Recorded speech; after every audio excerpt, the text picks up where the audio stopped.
এখন পর্যন্ত আমরা উপদেষ্টা পরিষদ থেকে যারা নির্বাচন করতে আগ্রহী তারা কিন্তু পদত্যাগ গ্রহণ করে নেয়।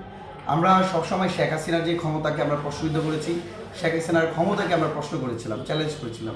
কিন্তু আমরা বর্তমান সময় দেখতে পাচ্ছি যারা বর্তমানে উপদেষ্টা আছে, যারা মন্ত্রিত্ব স্বাদ গ্রহণ করছে, যারা মাসিক 1,05,000 টাকার বেতন পাচ্ছে, বিভিন্ন সুযোগ সুবিধা পাচ্ছে, তারাও এখন পর্যন্ত তারা উপদেষ্টা পরিষদ থেকে পদত্যাগ করে নেয়। তো আগামী যে ত্রয়োদশ জাতীয় সংসদ নির্বাচন অনুষ্ঠিত হতে যাচ্ছে, সেই নির্বাচনকে একটি ভারসাম্যপূর্ণ এবং নিরপেক্ষতা যদি আমরা বজায় রাখতে চাই, অবশ্যই বর্তমান যারা উপদেষ্টা পরিষদে আছে তারা আগামী ত্রয়োদশ জাতীয় সংসদ নির্বাচনে অংশগ্রহণ করার যে নৈতিকতা, সেই নৈতিকতা তাদের নাই।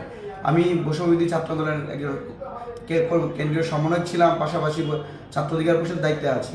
আমি মনে করি বর্তমান সময়ের প্রেক্ষাপটে আমরা যদি একটি ন্যূনতম গ্রহণযোগ্য একটা নির্বাচন করতে চাই, ন্যূনতম একটা লেভেল প্লেইং ফিল্ড নির্বাচন করতে চাই, সেক্ষেত্রে বর্তমানে এখনও যারা উপদেষ্টা পরিষদে আছে, যারা বর্তমানে প্রোটোকল পাচ্ছে, গভর্নমেন্টের টাকা পাচ্ছে, সেগুলো দিয়ে এসে কয়েকদিন পরে এসে তারা নির্বাচন করবে, আমরা মনে করি যে আমাদের সুষম একটা পরিবেশ, সেই সুষম পরিবেশ থাকবে না। একই সাথে আমি জনাব নাহিদ ইসলাম, বর্তমানে যিনি এনসিপির আহ্বায়ক আছে, তাকে আমি ধন্যবাদ জানাই তার ঐতিহাসিক সিদ্ধান্ত গ্রহণ করার কারণে। তিনি কিন্তু বলেছিলেন যে জনগণই তার বৈধতা হওয়ার জন্য কিন্তু তিনি উপদেষ্টা পদে থাকার পর 6 মাস পর তিনি পদত্যাগ করেছেন। রাজনীতি করবেন, নির্বাচন করবেন, সেই প্রেক্ষাপটে আমরা তাকে স্বাগতম জানাই।